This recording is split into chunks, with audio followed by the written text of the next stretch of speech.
Assalamualaikum warahmatullahi wabarakatuh.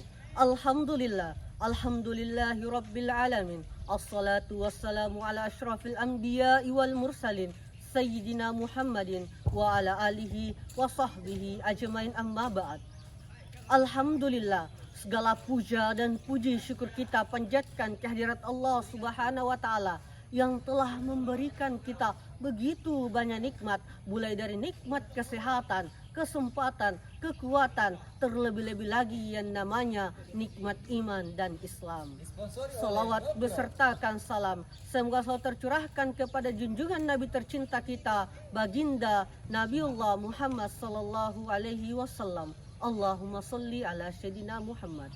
Semoga dengan syafaatnya kita bisa masuk ke dalam surganya Allah. Amin, amin ya rabbal alamin. Hadirin dan sahabat dimanapun Anda berada, kita sekarang berada dalam era digital. Semua serba canggih. Hampir semua aktivitas kita selalu berkawan dengan mesin. Mayoritas masyarakat yang hidup di atas tanah air bumi pertiwi ini setiap saat bisa mengakses informasi. Tidak harus lagi menunggu tetangganya bercerita dari mulut ke mulut. Tidak lagi harus menunggu media-media konvensional seperti televisi, radio, koran, dan lain sebagainya untuk mendapatkan sebuah berita. Kini informasi cukup didapat lewat telepon genggam melalui jaringan internet yang bisa diakses kapanpun dan di mana saja. Menurut Asosiasi Penyelenggaraan Jasa Internet Indonesia (APJI), jumlah pengguna internet di Indonesia mencapai 10,12% pada April 2019. Bagaimana dengan sekarang? Persentase itu setara dengan 171 juta jiwa dari total penduduk Indonesia yang mencapai sekitar 270 juta jiwa. Dengan telepon seluler, informasi setiap detik bisa diperbarui lagi dan mengalami pembaruan setiap harinya secara terus-menerus. Banyak di antara kita yang merasa sayang bila ketinggalan informasi dari ponsel-ponsel kita. Mengecek handphone HP-nya sesering mungkin hanya dalam sekedar bermain game atau media sosial. Saat antri dan kendaraan umum, kita membuka HP. Istirahat belajar kita membuka HP. Kantor kita membuka HP. Di kampus kita membuka HP. Rutinitas pekerjaan yang dibuka pun HP. Mau di kampus, mau tidur, bangun tidur, yang kita buka adalah HP. Saat-saat senggang kita juga membuka HP. Hadirin dan sahabat dimanapun Anda berada, dengan demikian besarnya pengakses informasi ini, mari kita muhasabah, introspeksi diri. Mari kita tanyakan kepada pribadi kita masing-masing waktu kita untuk membuka HP. Di luar kebutuhan pokok keluarga dan kantor, apakah seimbang atau minimal sejajar dengan waktu yang kita luangkan untuk mengakses informasi dari Allah Subhanahu wa taala yang Maha Pencipta kita dalam sehari? Berapa jam kita membuka HP dan berapa jam kita membuka Al-Quran? Jika informasi tidak penting atau bahkan informasi buruk saja yang selalu kita akses sepanjang harinya di HP kita, tidak heran bila kita semakin jauh dari agama. Sebab sikap yang kita ambil, teladan yang kita tiru tidak bersumber dari Al-Quran. Bagaimana orang akan mendapatkan keberkahan Al-Quran, mengakses Al-Quran saja jarang-jarang atau bahkan tidak pernah sama sekali? Apakah artis-artis yang selalu kita ikuti kabar aktivitasnya di dunia ini, kelak saat dia mati nanti akan peduli dengan kita? Apabila jawaban adalah tidak, maka kenapa waktu kita membuka HP lebih sering daripada membuka Al-Quran?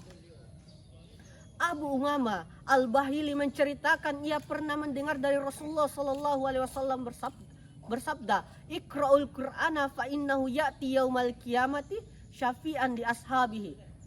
Bacalah kalian Al-Qur'an, sesungguhnya besok pada hari kiamat ia akan menjadi pemberi syafaat, penolong bagi pembacanya. Hadis riwayat Muslim. Hadirin dan sahabat dimanapun Anda berada, Di dalam hadis Rasulullah SAW sangat banyak menyebutkan bagaimana keutamaan Al-Quran di dalamnya. Man qara'a harfan min kitabillahi falahu hasanatan. Barang siapa yang membaca satu huruf saja dari kitabullah, Al-Quran, maka ia akan mendapatkan satu kebaikan. Wal hasanu bi asyri amsalihha. Padahal setiap satu kebaikan akan dibalas oleh Allah 10 kebaikan. La aqulu alif lam harfun. Aku tidak mengatakan alif lam mim itu terdiri dari satu huruf. Walakin alifun harfun, walamun harfun, wa mimun harfun. Tapi alif dihitung satu huruf, lam dihitung satu huruf, dan min dihitung satu huruf. Hadis riwayat At-Tirmidzi. Hadirin dan sahabat dimanapun Anda berada, berarti pada hadirin, jika alif, lam, dan min dihitung 3 huruf, maka 3 huruf tersebut masing-masing dikalikan 10 menjadi 30 balasan pahala kebaikan yang akan Allah berikan kepada orang yang membaca Al-Quran. Baru alif, baru lam, baru mim saja. Tentu hal ini tidak akan sama dengan apa yang kita dapatkan saat kita membaca media sosial di HP selama apapun itu. Mengakses media sosial boleh-boleh saja, tidak haram selama tak ada maksiat di dalamnya. Tapi jangan sampai dalam mengakses media sosial itu kita lantas melupakan aktivitas membaca Al-Quran. Hadirin dan sahabat dimanapun Anda berada, siapa yang tidak bergembira apabila semua hidupnya diatur secara baik, sedangkan yang mengatur itu adalah Allah Subhanahu wa Ta'ala. Hidup baik tidak mesti diartikan kaya dengan harta. Tidak. Ada orang yang kaya tapi hidupnya tidak harmonis. Ada orang kaya tapi meninggal justru dengan cara bunuh diri. Artinya apa, hadirin? Artinya kita jangan mempunyai anggapan bahwa diberi kebaikan oleh Allah Subhanahu wa Ta'ala pasti melalui jalan kekayaan harta. Tidak.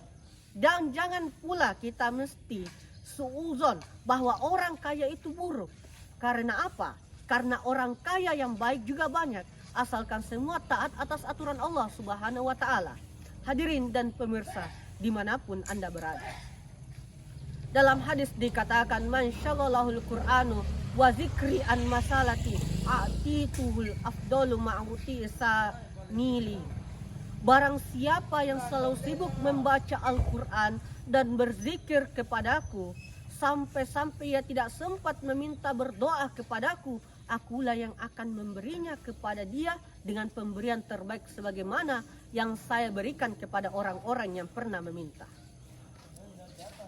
Hadirin dan sahabat dimanapun Anda berada, keutamaan Al-Quran kalamullah dibandingkan dengan semua perkataan itu bagaikan keutamaan Allah dibandingkan dengan semua makhluknya. Hadis riwayat At-Tirmidzi. Dengan demikian kita menjadi tahu apabila kita ingin mendapatkan keutamaan yang setinggi-tingginya, maka kita perlu membaca Al-Quran. Keutamaan baca Al-Quran tak akan sebanding dengan bacaan manapun, termasuk yang tersebar di media sosial. Oleh karena itu, mari kita mulai membenahi diri kita.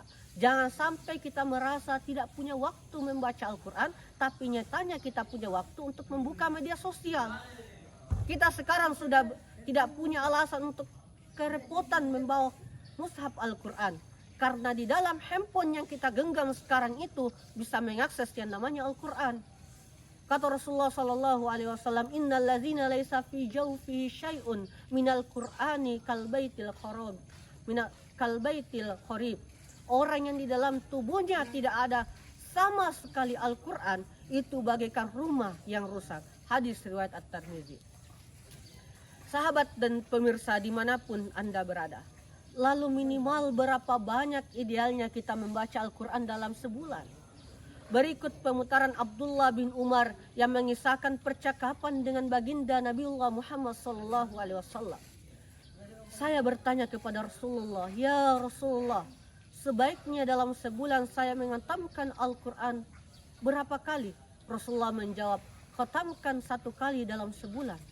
Aku kembali bertanya, saya kuat khatam melebihi itu ya Rasulullah?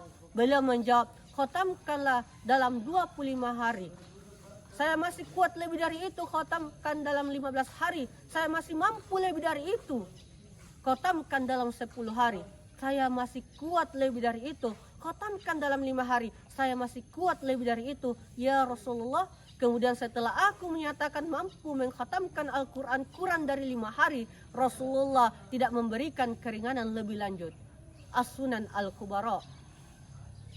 Standarnya orang membaca Al-Quran dalam sebulan sekali khotam. Dengan begitu berarti jika dibagi, maka setiap hari kita hendaknya membaca Al-Quran paling tidak 1 juz.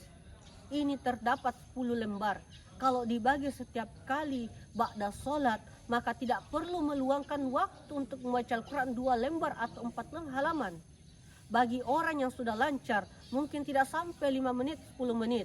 Mari kita membuang untuk kepentingan pribadi kita sebagai bekal akhirat dengan meluangkan waktu 5-10 menit dalam 24 jam sehari untuk membaca Al-Quran. Jangan sampai HP yang kita genggam membuat kita terlalai akan keasikan dunia. Jangan sampai handphone yang kita pegang melupakan kita bahwasanya kita harus membaca Al-Quran. Karena sesungguhnya yang menjadi syafaat di akhirat kelak ialah Al-Quran. Sahabat dan pendengar dimanapun Anda berada, mungkin inilah ceramah singkat yang bisa saya sampaikan. Kurang lebihnya mohon dimaafkan. Jika ada sesuatu yang salah, tolong dimaafkan dan dikritik. Mungkin hanya ini. Akhirul kalam. Assalamualaikum warahmatullahi wabarakatuh.